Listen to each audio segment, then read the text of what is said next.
नमस्कार दोस्तों, आप सभी का स्वागत है मेरे YouTube चैनल हिंदी सरवर में। जैसा कि आप सभी ने को पता है कि हिंदी कविता आदिकाल एवं निर्गुण भक्ति काव्य दिल्ली विश्वविद्यालय में लगा हुआ है और जो इसके कवि चंद्रप्रदाय हैं, इनका जो 92 समय था वो वीडियो मैं बना चुकी हूँ और उसका लिंक डिस्क्रिप्शन बॉक्स में डाल दी हूँ, तो आप लोग ज़रूर देखिएगा। आइए फिर हम इनके जो अगले उनके दोहे के बारे में बात करते हैं। तो आइए देखते हैं पहला पंक्ति। हम अबुद्धि सुल्तान भट्ट भास सुकाज नव रस में आप रस इहे जो सुकाज। यहाँ पे काज का अर्थ है कर्म से और यहाँ पे काज उद्देश्य। सु मतलब सुंदर। तो फिर आइए इसकी हम देखते हैं। इसमें प्रसंग में ये हो जाएगा कि यहाँ पे जो सुल्तान से चंद्रप्रदाय की जो वार्तालाप है यानी जो बातचीत है वो बताया जा रहा है कि चंद्रप्रदाय सुल्तान से क्या कह रहे हैं। तो देखिए, तब कवि भट्ट ने कहा सुल्तान यानी कि सुल्तान से मोहम्मद गौरी से, भट्ट का कार्य निरंतर सुंदर कर्म करना ही होता है, जिस प्रकार 9 रसों में आत्मरस अपरस का आत्मरस होता है प्रमुख होता है, इसी उद्देश्य हेतु मैं यहाँ आया हूँ। वो बताते हैं कि जिस प्रकार आत्मरस सबसे ऊपर होता है और मतलब जैसे कि सुंदर कर्म करने से और उसी सुंदर उद्देश्य से मैं यहाँ आया हूँ। फिर आइए इसका जो अगला पंक्ति है वो देखते हैं। जो कछु मंगहु भट्ट भर करे बने सुबिहान, भूमि लच्छी दैव चंद तुही न माँ अप्पो चौहान। यानी कि चौहान पृथ्वीराज चौहान से बात की जा रही है। पृथ्वीराज चौहान। और जो कछु मंगहु भट्ट पर यानी कि जो कुछ तुम मांगोगे वो तुम्हें कल दे दिया जाएगा। तुम चाहो तो भूमि ले लो, पर तुम पृथ्वीराज चौहान को मत मांगना। आइए व्याख्या देखते हैं। सुल्तान ने कहा, भट्ट तुम जो कुछ मांगना चाहते हो मैं कल ही तुम्हें दे सकता हूँ। यदि चाहो तो तुम्हें कुछ भूमि भी दे सकता हूँ, किंतु मैं पृथ्वीराज चौहान को तुम्हें नहीं सौंपूंगा। ये सुल्तान कहता है। आइए अगला देखते हैं। न मंग्यो कविचंद नृप कहो न रसना छंड, कथ पूब आलम कहो छिनक श्रवण जो मन। यानी कि इसमें प्रसंग में हो जाएगा कि चंद्रप्रदाय सुल्तान से कहते हैं कि तुम मेरी बात सुन लो। ये बातचीत यानी दोनों की वार्तालाप इसमें इस पंक्ति के माध्यम से बताया जा रहा है। तो आइए देखते हैं व्याख्या। इस प्रकार कविचंद ने कहा कि मैं आपसे पृथ्वीराज को मांगने नहीं आया हूँ, नहीं मैं अपनी बात से पीछे हटूंगा। हे सुल्तान, मैं आपके पूर्व की बात आपसे कहता हूँ, आप केवल एक क्षण उसे सुन लीजिए। यानी कि वो बार बार कह रहे हैं कि आप मेरी बात सुन लीजिए और मैं यहाँ पृथ्वीराज को मांगने नहीं आया हूँ। अगला देखते हैं। बाल पने ग्रंथिराज सम अति मित्र तन कीन, जू कछु स्वाद मन में भयो इच्छा रस मंगनी लीन।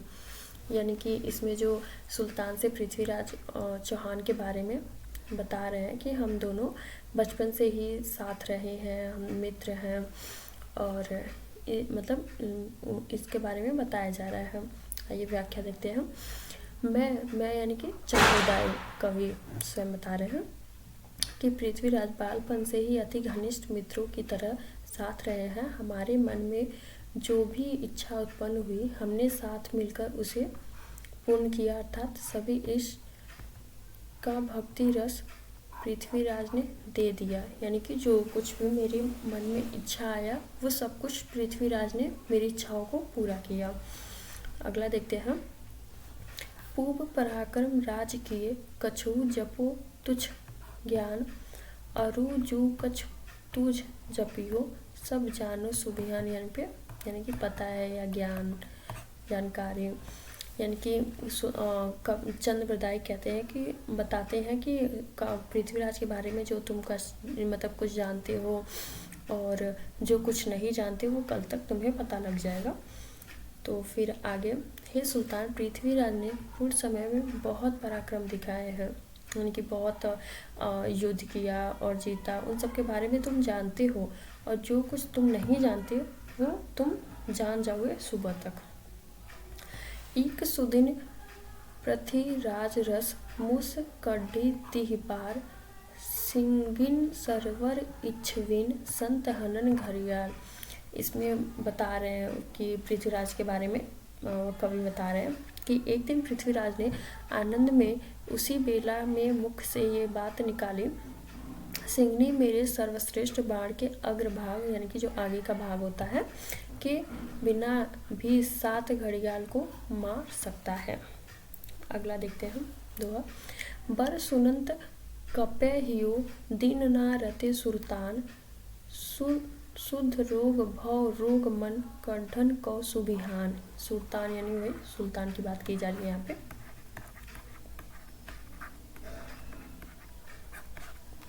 सुबिहान यानी कि सवेरा, कल। तो आइए इसकी व्याख्या देखते हैं। बात सुनते ही सुल्तान का हृदय कांपने लगा, यानी कि जो कवि चंद ने उनके पृथ्वीराज के बारे में बताया तो उनकी बात की जा रही है कि बात सुनते ही सुल्तान का हृदय कांपने लगा। कवि चंद ने कहा कि प्रतिभा का यही रोग मेरे मन में लगा है, इसे प्रभात में निकालता। अगला देखते हैं। ती आयु तू ही आस करी तो पासे चौवन, शोध रोग तिल लगी मुझ खड्डल को सुबिहान। चौवन यानी वही पृथ्वीराज चौहान की बात हो रही है।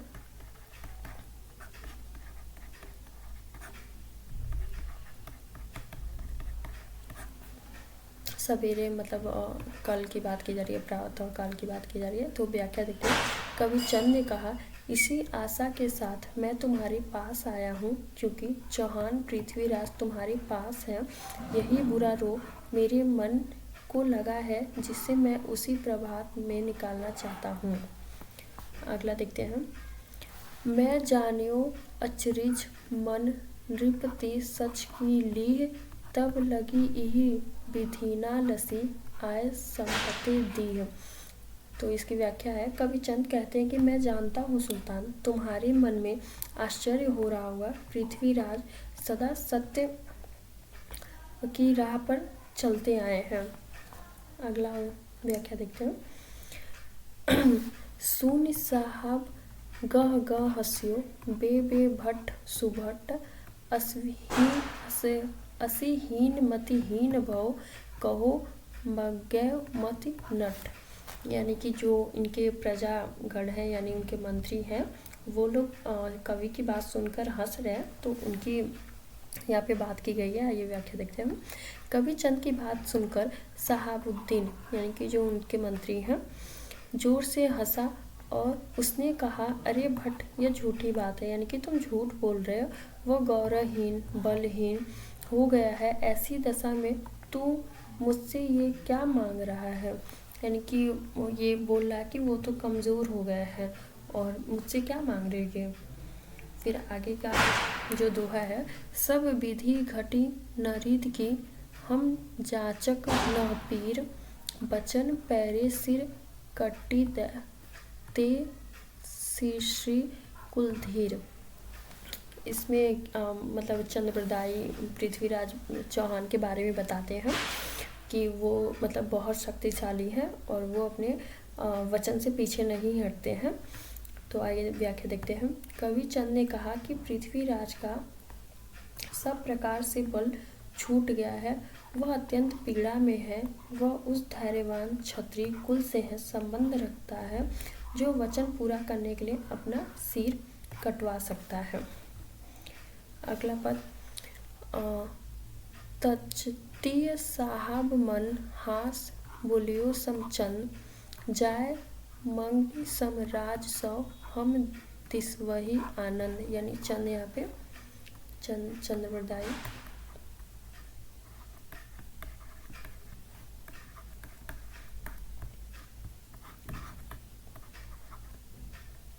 चंद्रप्रदाय की बात की जा रही है।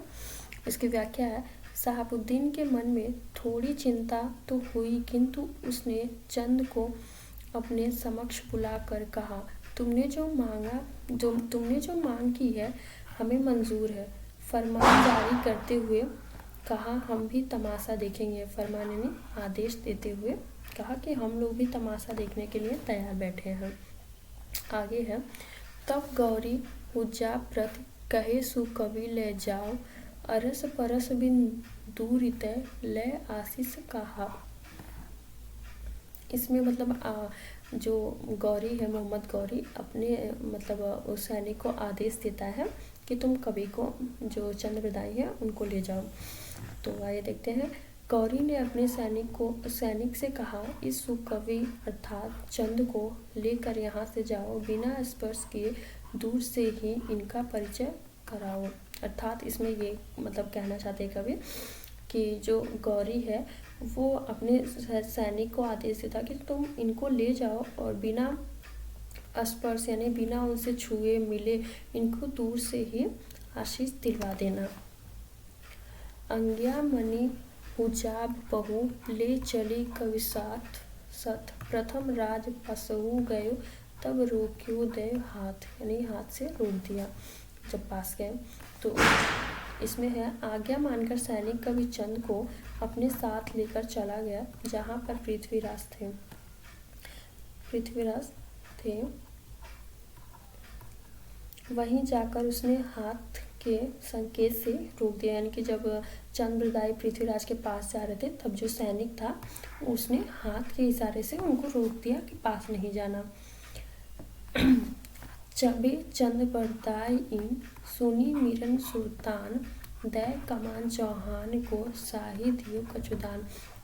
यानी कि इसमें जो प्रसंग है वो बता रहे हैं कि जो कवि है वो सुल्तान से आग्रह कर रहे हैं कि तुम चौहान को, यानी कि पृथ्वीराज चौहान को कमान दे दो। सुल्तान यानी सुल्तान।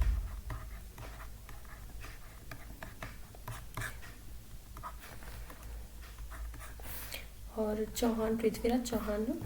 तो इसकी व्याख्या कवि चंद ने कहा, मीरों के सुल्तान सुनो, जैसे तुमने मुझे दान दिया था वैसे तुम पृथ्वीराज चौहान को कमान सौंप दो।